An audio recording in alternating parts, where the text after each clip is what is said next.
पूर्वी जशी सरदार पटेलांची इमेज होती पोलादी पुरुष, तसं इमेज ही अमित शहानी स्वतःबद्दल करून घेतलेली आहे. म्हणजे त्यांनी स्वतःच करून घेतली आहे. एनझींनी ह्यांना मोठी चपराक दिली आणि मोदींचा जो एक ऑरा जो होता, तो ऑरा ऑलमोस्ट खतम केला. ठीक आहे, म्हणजे तुम्ही Instagram तुम्हाला त्याच्यात लहान मुलं जसं खेळणं देतात ना, तसं ते Instagramचं खेळणं मोदीजींकडे आलेलं आहे. हा त्यांचा नवा पॉलिटिकल गेम आहे. पण त्याच्यामध्ये एक चूक आहे. मोदींच्या सगळ्या ह्याच्यात एक चूक आहे. संघाचा अजेंडा संघ सोडत नाही. बीजेपीचा अजेंडा कधीही बीजेपी सोडत नाही. तुम्हाला दिसतंय का की बीजेपीच्या आयटी सेल्सचं नेरेटिव्ह तयार होतंय? नाही तयार होत आहे. कारण खाजगीमध्ये त्यांना कळतच नाहीये की त्यांनी या सगळ्याला उत्तर कसं द्यायचं. माझा जे काही रीडिंग आहे त्यानुसार अमित शहा आणि अमित शहाची टीम जी आहे ती एक स्ट्रॅटेजी करण्यामध्ये लागलेली आहे. जिथे ज्या क्षणी ते मारामारी लाठीमार सुरू झाला की त्या जागेवरती मी उपस्थित होते. नमस्कार, मी हर्षदा स्वकुळ. 12 वर्षात पहिल्यांदाच मोदी सरकार रिअल प्रेशर मध्ये का, असा प्रश्न सध्या सर्वसामान्यांना पडतोय. आणि तो मनातल्या मनात न ठेवता उघडपणे बोलू शकू असं वातावरणही निर्माण झालंय. दिल्लीत संसदेचं मान्सून सेशन सुरू आहे, पण फक्त पाऊस कोसळत नाहीये, मोदी सरकारवर प्रश्नही कोसळत आहेत. 2 आठवडे झाले मान्सून सेशन सुरू होऊन. पहिल्या आठवड्यात धर्मेंद्र प्रधान यांचा राजीनामा सरकारला घ्यावा लागला आणि आता दुसरा आठवडा संपताना वेर इज अमित शहा, हा विरोधकांचा प्रश्न देश ऐकतोय. जंतर मंतर शांत झालं असलं तरी विद्यार्थ्यांची धरपकड होतीये. दुसरीकडे मोदींचे डिअर फ्रेंड्सचे कंटिन्युअस व्हिडिओज येत आहेत.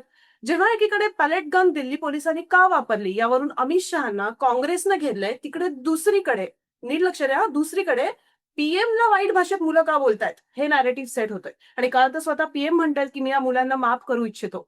एक गुमराह बच्चे हैं, मैं उन्हें माफ करना चाहता हूं. पण देशाच्या संसदेत पीएम किंवा होम मिनिस्टर कुणीच बोलत नाहीये. आणि या सगळ्यामुळे दिल्लीचं राजकीय वातावरण नेमकं कुठे पोहोचलंय हे समजून घेण्यासाठी आज आपल्या सोबत आहेत ज्येष्ठ पत्रकार महेश सरलशकर सर. महेश सर हे लोकसत्ताचे सहाय्यक संपादक आहेत आणि लोकसत्ता इंडियन एक्सप्रेस ग्रुपचे ते दिल्लीचे विशेष प्रतिनिधी आहेत. आणि लाल किल्ला हे लोकसत्तेत येणारं त्यांचं सदर मी आवर्जून वाचते, तुम्ही नक्की वाचा, एक वेगळीच इन्साइट मिळते. आणि दिल्लीचं राजकारण त्यांना इन अँड आउट माहितीये, त्यामुळे आज आपण तेच दिल्लीचं राजकारण त्यांच्याकडनं इन अँड आउट ऐकून घेणार आहोत. बातम्यांच्या पलीकडच्या आतल्या गोष्टी सरांना विचारणार आहोत. सर, तुमचं खूप स्वागत आहे. नमस्कार. सगळ्यात पहिला प्रश्न म्हणजे हाच पडतो की काय होतंय, पीएम होम मिनिस्टर हे पार्लमेंटमध्ये येत आहेत पण हाऊसमध्ये येत नाहीयेत, काय घडतंय, काय कुठे आहेत ते म्हणजे? नाही, ते आहेत पार्लमेंटमध्ये, ते येतात पार्लमेंटमध्ये, पण ते सभागृहात येत नाहीत. म्हणजे त्यांनी अपेक्षित आहे की लोकसभेच्या सभागृहात येणं किंवा राज्यसभेच्या सभागृहात येणं अपेक्षित आहे. तुम्ही ज्यावेळेला मंत्री असता, गृहमंत्री असता, देशाचा व्यवहार पूर्णपणे तुमच्या हातात असतो, त्यावेळेला तुम्ही विरोधकांना फेस करणं अपेक्षित असतं. पण तसं आत्ता झालेलं नाही. म्हणजे अमित शहाची इमेज जी आहे ना, ती पूर्वी जशी सरदार पटेलांची इमेज होती पोलादी पुरुष, तसं इमेज ही अमित शहानी स्वतःबद्दल करून घेतलेली आहे. म्हणजे त्यांनी स्वतःच करून घेतली आहे. दुसरं कोणी म्हणतं किंवा नाही म्हणत, हा भाग सगळा वेगळाच आहे. तुम्ही म्हणजे एक व्हायरल झालेला एक एक चित्र म्हणजे फोटो पाहिला असाल की त्यांचं जे कर्तव्य भवनला जे ऑफिस आहे, ते आता नवीन ऑफिसेस झाली आहेत ना, ती कर्तव्य भवन किंवा 1, 2, 3. तर नॉर्थ ब्लॉकवरून ते आता नव्या ठिकाणी ते आलेले आहेत. त्यांचं ऑफिस गृह मंत्रालयाचं आहे. तर 5व्या मजल्यावरती तिथं जे ऑफिस आहे, तिथं ज्यावेळेला मुख्यमंत्री येऊन भेटतात किंवा मंत्री येऊन भेटतात किंवा अधिकारी येऊन भेटतात, तर तिथं जे अमित शहाचं पोश्चर असतं, तर ते त्या पद्धतीनं ते दाखवण्याचा प्रयत्न करतात की मी पोलादी पुरुष आहे. तर त्यांच्या मागच्या बाजूला सरदार पटेलांचं एक मोठंच्या मोठं एक चित्र लावलेलं आहे आणि त्याच्या पायाशी किंवा गुडघ्याशी साधारण येईल अशा हाईटला ते अमित शहा बसतात. तर त्यांची इमेज ही त्या पद्धतीची त्यांनी करून घेतली किंवा त्या लोकांना ते दाखवत आहेत की मी तसं आहे आणि माझ्याकडे देशाचा संपूर्ण कारभार आहे. आणि आता जी दिल्लीमध्ये चर्चा, गॉसिप म्हणा किंवा ज्याला आपण काही म्हणतो त्या कॉरिडॉरमधलं, तर ते असं आहे की अमित शहा हेच उपमुख्यमंत्री आहेत का काय? अशी अशी एक ती चर्चा त्यांच्या वर्तुळामध्ये सुरू आहे. म्हणजे लालकृष्ण अडवाणी आपलं उपपंतप्रधान होते. तर आता अमित शहा हे पंतप्रधान आहेत की काय? आता मोदींनंतर नेक्स्ट टू लाईनमध्ये तेच आहेत आणि ते सगळं देशाचा व्यवहार पाहतात. अशा वेळेला तुम्ही संसदेमध्ये येणं म्हणजे सभागृहात येणं आणि लोकांना फेस करणं, विरोधी पक्षाला फेस करणं, त्यांचे जे आरोप आहेत ते खोडून करणं अपेक्षित आहे. पण 20 जुलैला ज्यावेळेला हा सगळा मोर्चा झाला, लाठीमार झाला, पॅलेट गनचे जे हे फैरी झाडल्या गेल्या, छर्रे लोकांना लागले, जखमी झाले, हे सगळं झाल्यानंतर पण साधारणतः मला वाटतंय की आता किती आज तारीख 1 10 तारीख दिवस आहे ना. झाले आता. हो. हा म्हणजे 10 एक दिवस झाले, तर त्या 10 दिवसात तुम्ही येणं अपेक्षित होतं, तर ते आलेले नाहीत. त्यामुळं आता विरोधकांच्या बाजूने एक ऍडव्हान्टेज असा आहे की अमित शहा सारखा एक पोलादी पुरुष हा पळून चाललाय का काय, आणि आम्हाला फेस कसं काय करत नाही. तर जर पळून चाललाय तर मग काय उपयोग आहे मग तुम्ही उपपंतप्रधान गॉसिप लेवलला तरी काय उपयोग आहे तुमचा, अशी एक ती चर्चा सुरू आहे. आणि त्याच्यामध्ये असं झालेलं आहे की मोदींच्या विरोधामध्ये जेनझींनी जो जो काही शब्दप्रयोग वापरला, त्यांची भाषा वापरली, हे रुचणारं नाही. म्हणजे सगळेच जण आता 50-60च्या पलीकडचे आहेत ना, तरुण कोणीच नाही त्यांच्यापैकी. म्हणजे ह्यांचे मुलं नाही, ह्यांचे नातवंड जे आहेत ते जेन्झी आहेत. खरं एक्झॅक्टली. तर त्यांच्या तर त्या नातवंडांकडून अमित शहानी आणि मोदींनी जर समजा काही 2-4 शब्द शिकले असते तर ते हे सगळं झालं नसतं. तर आता तो प्रयत्न सगळा सुरू आहे. मला असं वाटतं की आज शनिवार आहे, रविवारी सुट्टी असेल. सोमवारी ज्यावेळेला लोकसभेचं कामकाज सुरू होईल, त्यावेळेला ज्यावेळेला बिल जे येणार आहे, फॉरेन कंट्रीब्युशनच्या संदर्भातलं जे बिल एक महत्वाचं येणार आहे, ते बिल जे आहे ते अमित शहा मांडतील. त्यावेळेला ते काय बोलतील, आणखीन त्याच्यानंतर जे काही सगळा हल्लाबोल होईल, तो एक नाट्य जे घडणार आहे ते बघण्याजोगं असेल. पण मला असं वाटतं की एक धक्का जो लागलाय, जोरात जो धक्का लागतो त्यावेळेला माणूस पाठीमागं फेकला जातो, तसं हे सगळे फेकले गेले आहेत. त्यांना सावरायला वेळ लागेल. आता पुढच्या आठवड्यामध्ये सोमवारी कदाचित ते सावरलेले दिसतील आपल्याला. पण म्हणजे ही जी चर्चा कुठेतरी सुरू होती की अमित शहा आणि नरेंद्र मोदी यांच्यात कोल्ड वॉर सुरू आहे का? काही वेळेला अशा पण कमेंट्स वाचल्या गेल्यात की आर-एस-एसलाच मोदी नको आहेत का वगैरे. तर म्हणजे ह्या सगळ्या चर्चांमध्ये काही तथ्य वाटतं का तुम्हाला तिथे? आता तुम्ही इतकी दिल्ली बघितली आहे. नाही, आर-एस-एसला मोदी नको आहेत असं कोणी म्हणजे कसं आहे की कॉन्स्पिरसी थिअरी बरेच असतात. म्हणजे करेक्ट. हो. पॉलिटिक्समध्ये कॉन्स्पिरसी थिअरी असतात. जेव्हा तुम्ही दिल्लीत असता त्यावेळेला तुमचं केंद्रच राजकीय असतं, सत्तेचे केंद्र असतं. तिथून कसे फाटे फुटतात हे तुम्हाला काहीच कळत नाही. म्हणजे कुठून एखादं गॉसिप सुरू होतं, कुठली एखादी कॉन्स्पिरसी सुरू होते, ती तुम्हाला त्याचा उगम ते काही कळत नाही. आता जे आहे ते मोदींना पर्याय कधीतरी शोधावा लागेल आर-एस-एसला, हे खरं आहे. पण याचा अर्थ असा नाही की आत्ता या घडीला आर-एस-एस म्हणते की मोदी नकोच, किंवा मोहन भागवत आहेत ते म्हणतात की आता नको, मोदी नको, अमित शहा नको, कोणीतरी दुसरंच पाहिजे, देवेंद्र फडणवीस पाहिजेत. हं. असं काही कोणी म्हणत नाही. हा, देवेंद्र फडणवीसांचं नाव सुरू आहे, चर्चेत आहे. उत्तर प्रदेशचे मुख्यमंत्री आहेत योगी आदित्यनाथ, त्यांचं नाव सुरू आहे. हे दोघंही जे मुख्यमंत्री आहेत उत्तर प्रदेश आणि महाराष्ट्राचे, हे तरुण आहेत तुलनेमध्ये, तर त्यांचं नाव असू शकतं. पण आत्ता या घडीला मोदींना पर्याय म्हणून कोणीतरी आणा, अशी जी एक जी चर्चा आहे, ती चर्चा निव्वळ फक्त फॅन्टसीचा भाग आहे. आता असं काहीच होणं शक्य नाही.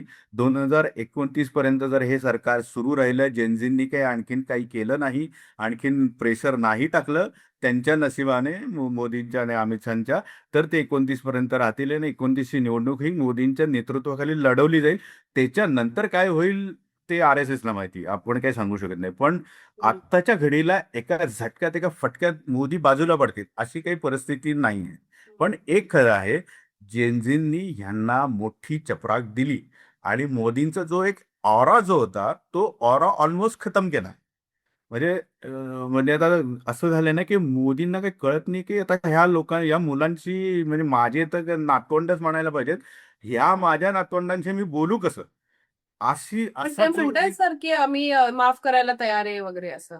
हां, म्हणजे नाही, प्रॉब्लेम काय आहे ना, की ठीक आहे, म्हणजे तुम्ही Instagram, तुम्हाला त्याच्यात लहान मुलं जसं खेळणं देतात ना, तसं ते Instagramचं खेळणं मोदीजींकडे आलेलं आहे आणि नवीन-नवीन असल्यामुळे ते त्याचा वापर करतायत. पॉलिटिकली पण. म्हणजे असं नाही की ते नवीन त्यांना Instagram आपण वापरत नाही तर आपण वापरायला लागलोय, तर असं नाहीये. तर ते त्याचा पॉलिटिकली वापर करायला लागलेत.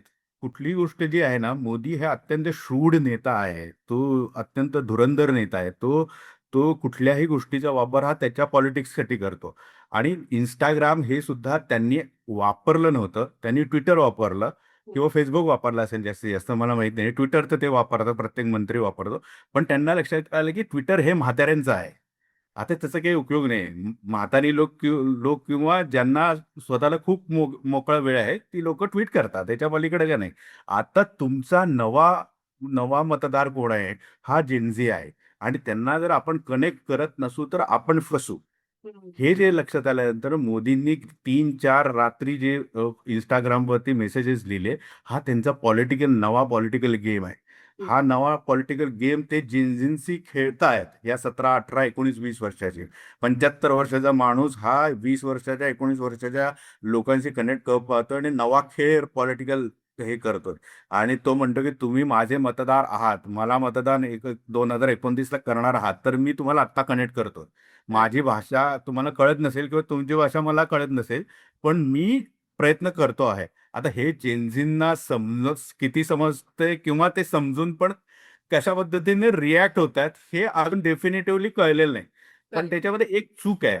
मोदींच्या सगळ्या ह्याच्यात एक चूक आहे. त्यांची जी भाषा आहे ती 75 वर्षाची आहे. ती 20 वर्षासारखी नाही आहे.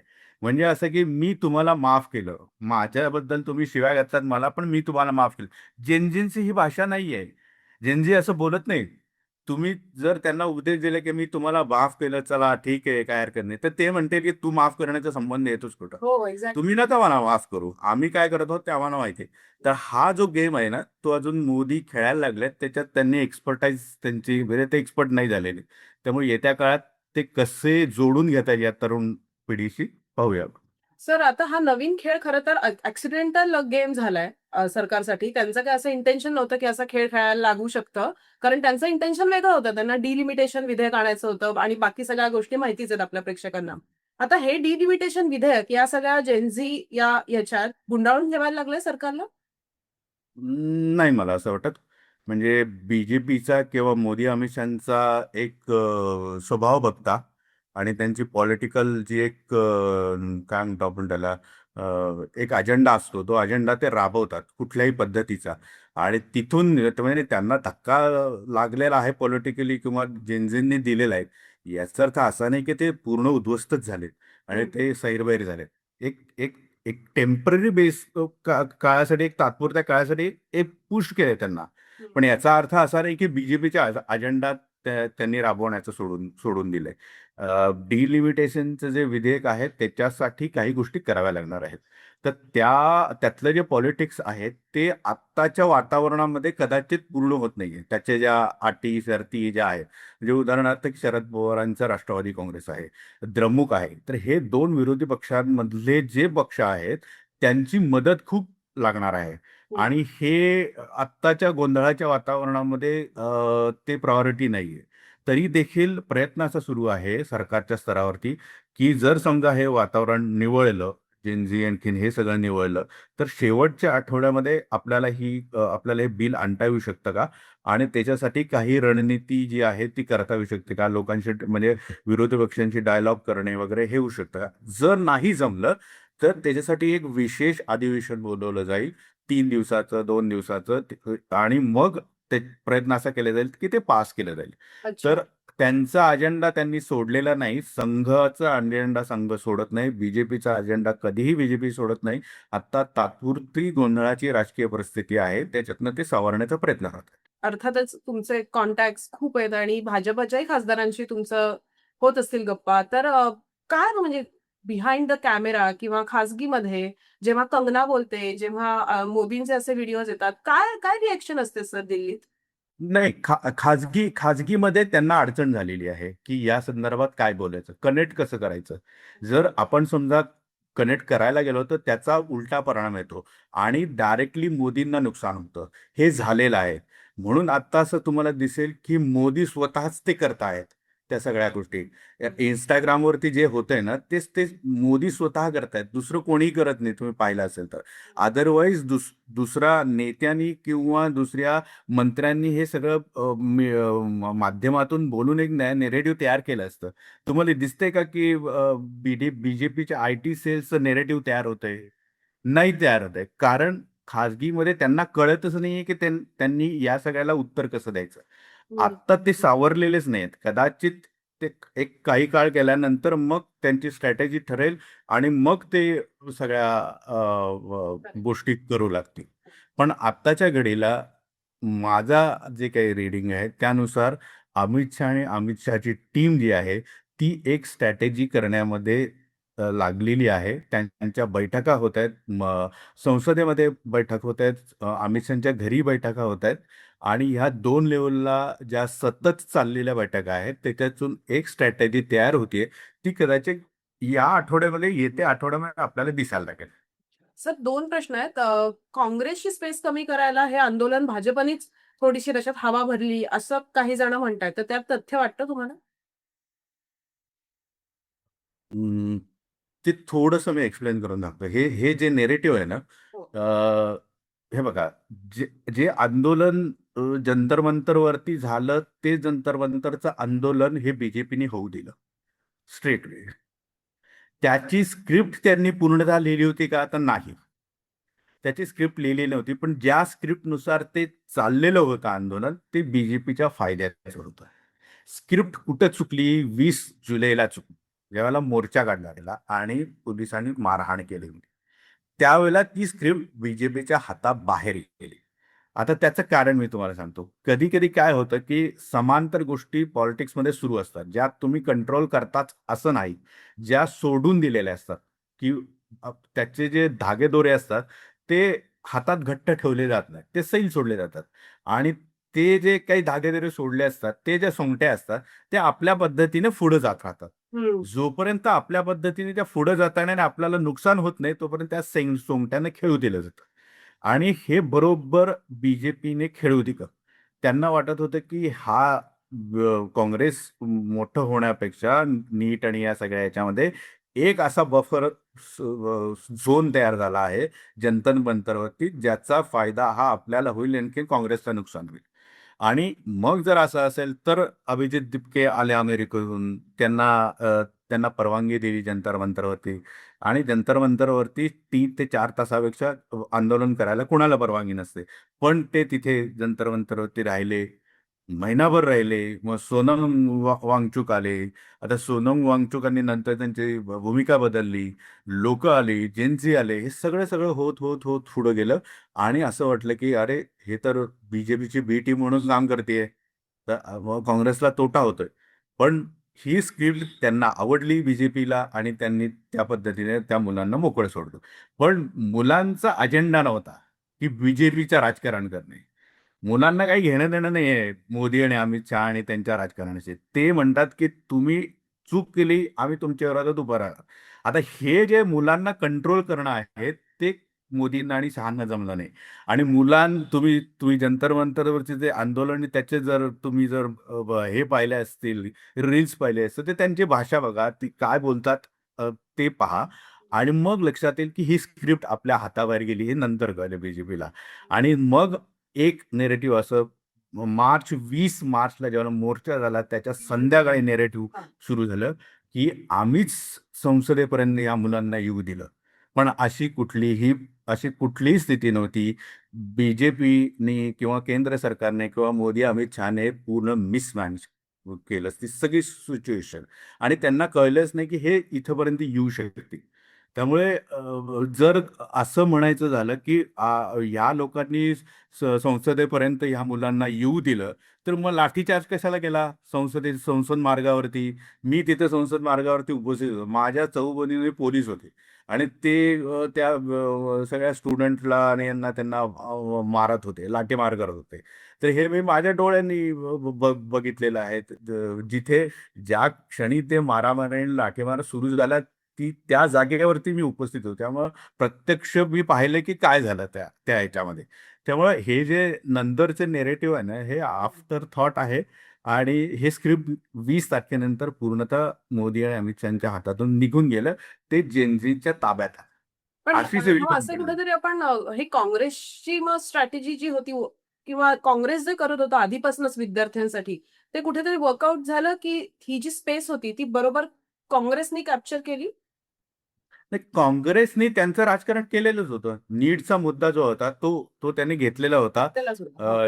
जयपूर, मला वाटतं कोटा, राजस्थानात कोटामध्ये का जयपूरमध्ये कुठंतरी ती जे राहुल गांधींचं जे हे झालं त्याच्यात ट्रिमेंडस पोरांनी रिस्पॉन्स दिलेला होता. त्याच्यानंतर आज जंतर-मंतर आंदोलन सुरू असताना देहरादूनमध्ये झालं. दोन्हीही याला प्रचंड रिस्पॉन्स होता आणि तिथे लक्षात आलं की काँग्रेसला रिस्पॉन्स मिळतोय.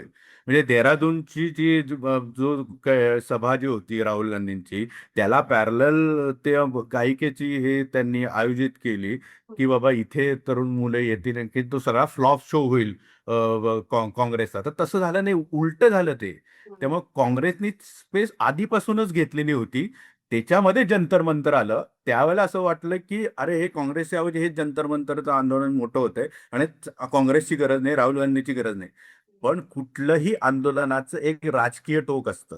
म्हणजे जेनझी म्हणत असतील की बाबा आम्ही आंदोलन केलं हे ते ठीक आहे. पण त्यांना पण कळतंय की पुढे जायचं असेल तर पॉलिटिकलीच तुम्हाला जायला पाहिजे. जंतर मंतरचं आंदोलन संपलं, पण आता अभिजित तेपटेंना पॉलिटिकली पुढे जावं लागेल किंवा ह्या मुलांना पुढे जावं लागेल. तर हा पॉलिटिकल पर्याय हा काँग्रेस होता किंवा आहे. त्यांच्यामुळे जंतर मंतरला वजन निर्माण झालं. त्यांच्यामुळे धर्मेंद्र प्रधानांनी राजीनामा झाला. त्यांच्यामुळे मोदी बोलायला लागले. त्यांच्यामुळे अमित शहा मागे सरकले. त्यांना असं वाटलं की आपल्याला आपल्यावरती दबाव येतो. ह्या सगळ्या गोष्टी फक्त जंतर मंतरच्या आंदोलनानं झालेलं नाही. त्याच्यामध्ये एक मोठा वाटा हा राजकीय पक्षांचा आहे, ज्यांनी तो प्रेशर आणलं पॉलिटिकली.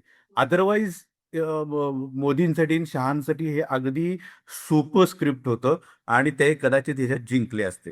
पण काँग्रेस, डावे पक्ष, आंबेडकरी चळवळीतले लोक, चंद्रशेखर आझाद सारखे दलित नेते हे सगळे त्याच्यामध्ये उतरले आणि त्याच्यामुळे प्रेशर क्रिएट झाला. त्यामुळे हा पॉलिटिकल त्याचा जो एक एंड गेम म्हणतो किंवा त्याची जी बाजू म्हणतो ती पण लक्षात घ्यायला पाहिजे आपल्याला. आता अगदी एक शेवटचा 1-2 प्रश्न विचारते, की हा जो मोमेंटम आहे, तो सगळा 2029 पर्यंत राहील असं तुम्हाला वाटतं? माहिती नाही. खरं सांगायचं तर माहिती नाही. म्हणजे आत्ता कोणीच असं म्हणू शकत नाही, की हा मोमेंटम पुढे जाईल किंवा जाणार पण नाही. त्याच्यामध्ये अनेक गोष्टी इन्व्हॉल्व आहेत. म्हणजे अभिजित दिपके काय करतात पुढच्या टप्प्यावरती माहीत नाही आपल्याला. जेनझींची तेवढा फोर्स टिकून राहतो का माहीत नाही. कसं आहे, की शेवटी असं ना 18, 19, 20 वर्षाची मुलं आहेत किंवा 22 वर्षाचे असतील. त्यांचे म्हणून एक भावविश्व आहे, त्यांचं म्हणून जग आहे. त्यांना पॉलिटिकल काही मूव्हमेंट पुढं करायचे नाही करायचे हा पूर्णतः पुढच्या डेव्हलपमेंटवरती हे असू शकतं. आणि दुसरी गोष्ट अशी आहे की मोदींसारखा माणूस जो असतो ना तो करेक्शन करत असतो स्वतःमध्ये. म्हणजे इंस्टाग्राम वापरणं हे कोर्स करेक्शन आहे आणि हे कोर्स करेक्शन करून जर त्यांनी जेनजींशी जोडून घेतलं आणि त्याला जेनजींनी रिस्पॉन्स दिला तर वेगळं चित्र दिसू शकतं. म्हणजे राजकारणामध्ये शक्यता ह्या वेगवेगळ्या तुम्हाला दिसतील. तिसरी गोष्ट अशी आहे की पॉलिटिकली काँग्रेस काय करणार आहे, काँग्रेस किती पुढे जाईल, ही तरुण मुलं काँग्रेसच्या पाठीमागे उभं राहतील का, हा सगळा मुद्दा आहे. या दरम्यान उत्तर प्रदेश सारखं राज्य, गुजरात सारखं राज्य, इथे निवडणूक आहेत 7-8 महिने आहे. हो, मी तिथे तेच परिस्थिती विचारणार काय, होते, की हा litmus test तिथे असेल का? हा तर तिथे परिस्थिती पॉलिटिकली काय निर्माण होते, मग अमित शहाची ताकद किती शिल्लक राहते, किती वाढते, किती कोण चॅलेंज देऊ शकतं, याच्यावरती अनेक गोष्टी अवलंबून आहेत. त्यामुळे आत्ताच्या घडीला कोणीही तुम्हाला सांगू शकणार नाही की हे सगळं कुठल्या दिशेनं जाईल. पण एक ज्याला काय म्हणतो वॉटरशेड मुवमेंट आहे का, यस, डेफिनेटली वॉटरशेड मुवमेंट आहे आणि ते आता कसं जाईल nobody knows. Thank you so much sir. तुम्ही आज इतकं छान विश्लेषण केलं. खरं तर भरपूर प्रश्न आहेत, पण वेळेची आपल्याला थोडी मर्यादा आहे. पण आपण फ्रिक्वेंटली भेटत राहू. तुमच्याकडनं अनेक गोष्टी ऐकायला, समजून घ्यायला नक्कीच आवडतील. खूप धन्यवाद. आता येस, थँक्यू व्हेरी मच.